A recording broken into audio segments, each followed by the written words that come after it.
Hello बच्चों, आइए प्रश्न देखते हैं। निम्न दी गई परिघटनाओं में से कौन सी परिघटना समसूत्रण या सूत्री विभाजन के दौरान नहीं दिखाई देती? पहला विकल्प है क्रोमेटिन संघनन, दूसरा है तारक केंद्रों का विपरीत ध्रुवों की तरफ गति करना, तीसरा है ऐसे गुणसूत्रों का दिखाई देना जिनके दोनों अर्ध गुणसूत्र परस्पर सूत्र केंद्र पर जुड़े होते हैं, और चौथा है विनिमय या क्रॉसिंग ओवर।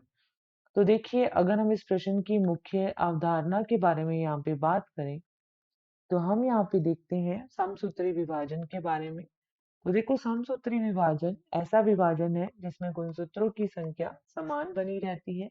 अर्थात अर्थात संतति कोशिकाओं में गुणसूत्रों की संख्या मात्र कोशिका के समान होती है।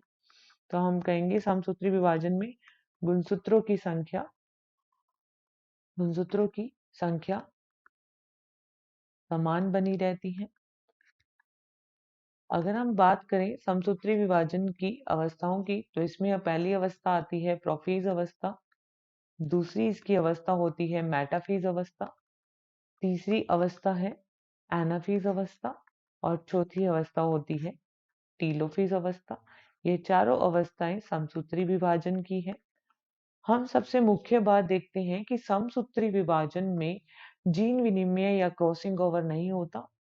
समसूत्री विभाजन में समसूत्री विभाजन में जीन विनिमय या क्रॉसिंग ओवर नहीं होता। इस वजह से समसूत्री विभाजन के कारण कभी भी विभिन्नताएं नहीं आती।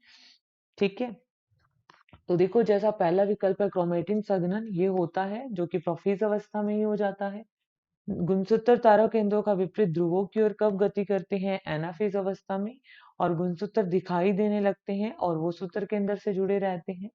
परंतु विनिमय या क्रॉसिंग ओवर हमें देखने को नहीं मिलता सूत्री विभाजन में। तो इस प्रश्न का सही उत्तर आएगा विकल्प चौथा या डी। आशा करते हैं आपको इस प्रश्न का उत्तर समझ में आया होगा। धन्यवाद।